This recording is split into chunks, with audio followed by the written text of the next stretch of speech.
এই লোকটা কোনো ব্যথায় অনুভব করে না। হ্যাঁ, আপনি ঠিকই শুনছেন। আপনি তার হাত ভেঙে ফেলতে পারেন, সুচ দিয়ে ফুটো করতে পারেন, এমনকি তার হাত আগুনের উপরও রাখতে পারেন, কিন্তু তিনি এক ফোঁটাও ব্যথা অনুভব করবেন না। সে অন্যদের ব্যথা পেতে দেখে, কিন্তু নিজের বেলায় কিছু অনুভব করতে পারে না। তাহলে কে এই ব্যক্তি? কেন তিনি কোনো ব্যথায় অনুভব করতে পারেন না? এবং যখন তার হাত পা কেটে যায় তখন তিনি কি করেন? তো স্বাগতম আপনাদের মায়াবিন্দুর আরো একটি নতুন ভিডিওতে। এই ব্যক্তির নাম স্টিভেন বিট। তিনি যুক্তরাষ্ট্রের ওয়াশিংটন ডিসি শহরে থাকেন। যখন স্টিভেন ছোট ছিল, তার বাবা মা তার মধ্যে অদ্ভুত কিছু লক্ষ্য করেছিলেন। তারা দেখেছিলেন যে যখন তার দাঁত ওঠানো হচ্ছিল তখন সে তার জিভ কামড়েছিল অন্য শিশুদের মতোই, কিন্তু সে অন্যদের থেকে ভিন্ন কিছু করে বসে। জিভ কামড়ে রাখার ফলে তার জিভ থেকে রক্ত পড়া শুরু করেছিল, কিন্তু তারপরে সে তার জিভ ছাড়েনি। ফলে তার পরিবার তাকে হাসপাতালে নিয়ে যায়, যেখানে ডাক্তাররা তাকে কিছু পরীক্ষা করেন।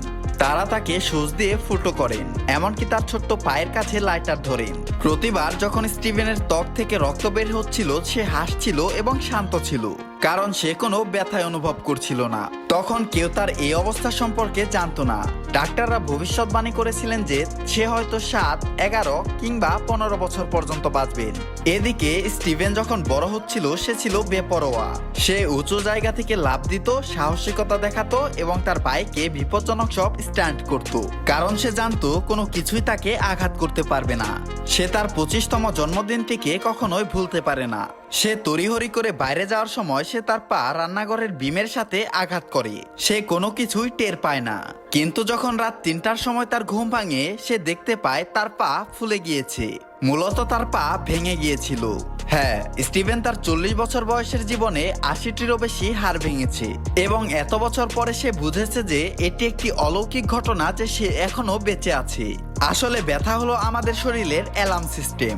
যখন আপনার শরীরের কোনো হাড় ভেঙে যায়, তখন আপনি তার সঙ্গে সঙ্গে বুঝতে পারেন এবং সেই আঘাতটির যত্ন নেন। তবে স্টিভেনের শরীরে কোনো অ্যালার্ম নেই, ফলে তার শরীরের ভেতর থেকে কোনো ব্যথা হলেও তিনি তা বুঝতে পারেন না। মূলত স্টিভেন পিট সিআইপি রোগ নিয়ে জন্মেছেন।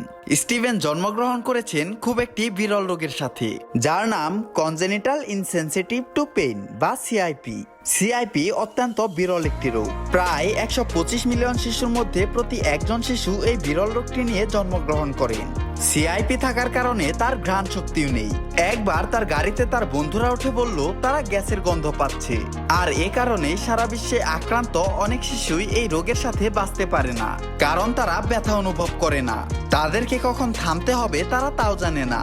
তবে স্টিভেন চান মানুষ জানুক সিআইপি থাকা মানে জীবনের শেষ নয়, এবং তিনি সামাজিক যোগাযোগের মাধ্যমে মূলত সেটাই করেন। পুরো পৃথিবীতে মাত্র 300 জন মানুষ রয়েছে তার মতন যারা শরীরে কোনো ব্যথায় অনুভব করেন না।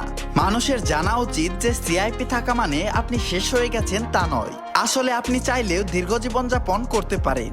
স্টিভেন পিট সামাজিক যোগাযোগ মাধ্যম ব্যবহার করে তার মতন একই অবস্থানে থাকা অন্য সকলদের খুঁজে বের করেন, এবং তিনি জানাতে থাকেন তার অবস্থা, তার সংগ্রাম এবং তার বর্তমান অবস্থা। স্টিভেনের এই গল্প হয়তো আপনাকে এটা বুঝতে সাহায্য করবে যে আমাদের শরীরের জন্য ব্যথা কতটা গুরুত্বপূর্ণ। যদিও ব্যথা সবাইকে কষ্ট দেয়, এটা অস্বস্তিকর এবং বিরক্তিকর, কিন্তু স্টিভেনের গল্প থেকে হয়তো আপনি বুঝতে পারলেন দিন শেষে এই ব্যথাটাই আপনাকে বাঁচিয়ে রাখতে কত গুরুত্বপূর্ণ ভূমিকা পালন করছে।